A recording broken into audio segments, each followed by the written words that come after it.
Welcome to another episode of the Piano Ninja Tricks podcast. If you've listened to previous episodes, you know that is not my theme music because that requires two hands, which I don't have the ability to use right now. That was the Godowsky arrangement of the Aeolian Harp Etude for left hand only, the opening of it. It is on my album, Left Hand Lemonade. And I am back to playing music for left hand because I have a fracture in my right humerus shoulder. It can be pretty painful at times, but the good news is that I don't need healing. I don't need surgery. It just needs time to heal. And I start PT, I start physical therapy next week. And in the meantime, doing some small stretches, but mostly it's about immobilizing it with this immobilizer here. And it's a journey. So luckily my left hand remembers how to eat, how to feed myself, blow drying my hair with my left hand, writing with my left hand, playing the piano with my left hand. The good news is my fingers are fine this time. And I am playing the piano somewhat with my right hand, but I was advised not to use any lateral motion. So think of hand and exercises in one place, or sometimes I play a little bit and I just keep scooting my butt around. So I'm doing whatever I can to play on. That's my motto, and to make music, and I'm here to share with you.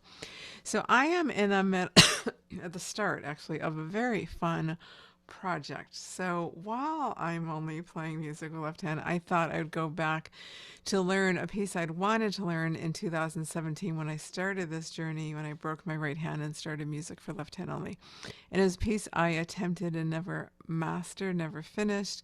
It was very challenging. It is the Godowsky transcription of the Strauss Metamorphosis, Symphonic Metamorphosis by Richard Strauss, and it's the Gypsy Baron waltz theme that you may not recognize at the beginning, but when I play the full piece, you will. So what I am working towards is performing this by the end of February, beginning of March for you, and I just started practicing it yesterday, and I'm recording all of my practice sessions and talking through all of the piano ninja tricks that I'm applying.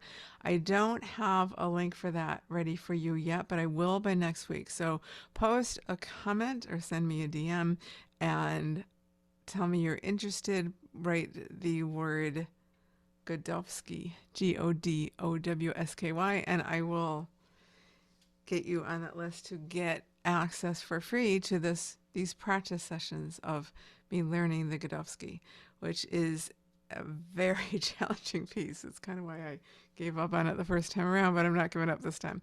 So when I was practicing yesterday, I thought of this section that I do all the time, whether it's one hand or two hand music, where you have a melody, and the melody by itself you would do with one fingering, one very legato fingering. But then you have it in context of all the other voices underneath. And in this case, it's all left hand, but I've got generally three voices going on. So how do I want that melody to sound by itself with an ideal fingering? But I don't want to plant that in my body. I'll show you what I mean by that in a second. I just want to plant it in my ear. I want to know what that sounds like with an ideal fingering, so that then I can emulate that when I have all the other things going on. I am going to take off my left glove because it's just way too hard to play the piano in it. So this off.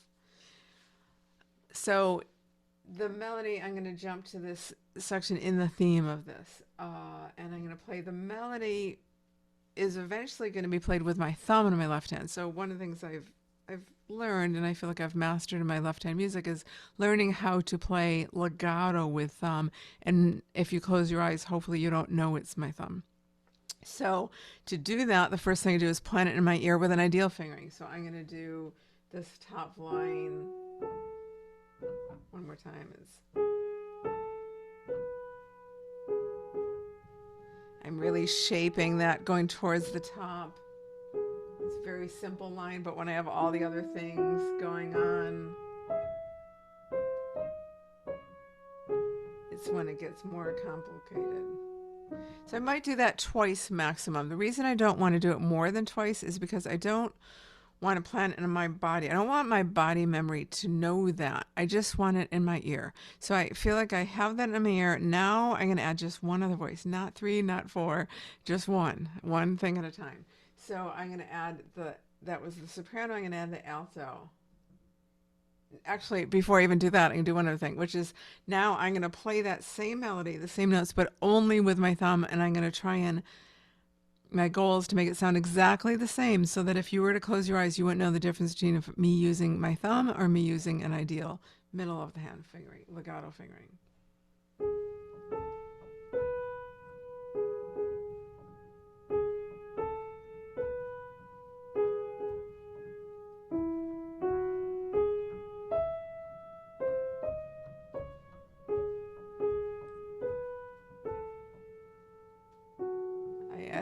Extra note, but I feel like I got that sound that I wanted, the shaping of the phrases in the legato. If I were off camera, I'd probably do that one or two or other times. Now I'm going to add, to condense time, I'm going to add the lower parts as well. Actually, I'm just going to add one lower part, just the alto.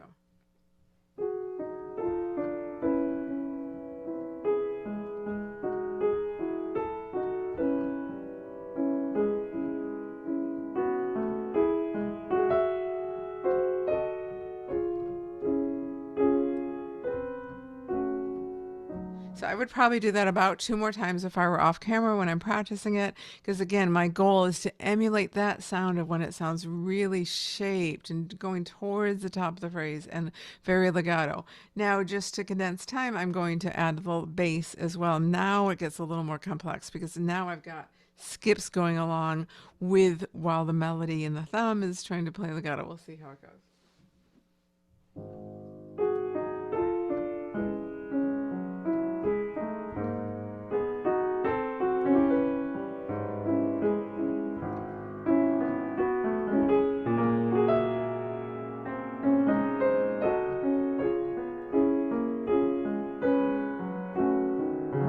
This is very raw because I really just started it yesterday. So I did this all in my practice session. I can do it. Let's do it one more time. I can go a little slower to make it a little easier because I'm always asking myself when I practice, how can I make this easier? Always. So slowing it down is one of the ways to make it easier.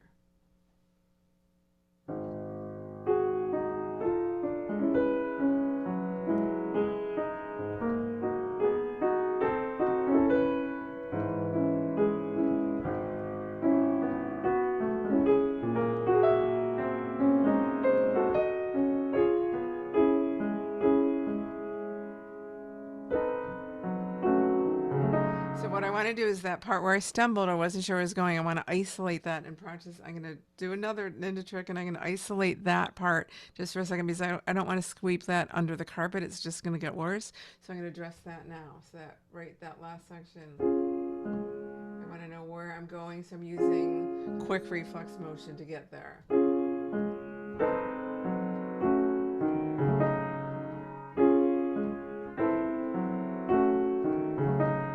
A little faster. Now I'm going to put it in context. One more time, a little bit slower. I got a little too ambitious.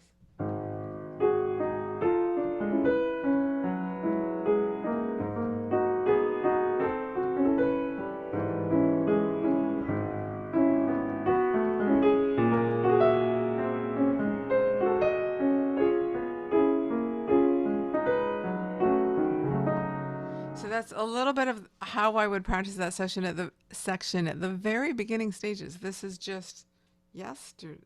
Yeah, I read through it. So I read it once 2 days ago, then practiced it yesterday, and so this is really like day 2.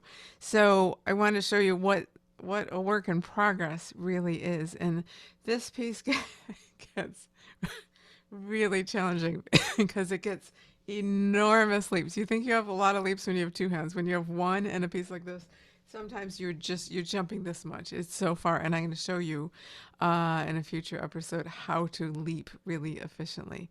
I think I did that early on, also in episode 3, the quick reflex motion, but I can be doing more of that because it's something I apply everywhere. So I hope you enjoyed that learning how to put something in your ear and then model it when you're just doing your thumb and it's not ideal, and then adding all those separate pieces after that.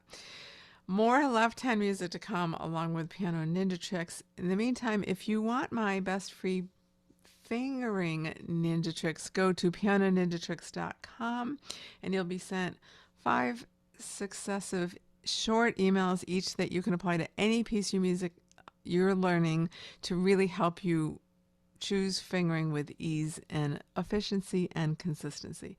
Thank you so much for listening. I'm Lisa Spector, your piano ninja.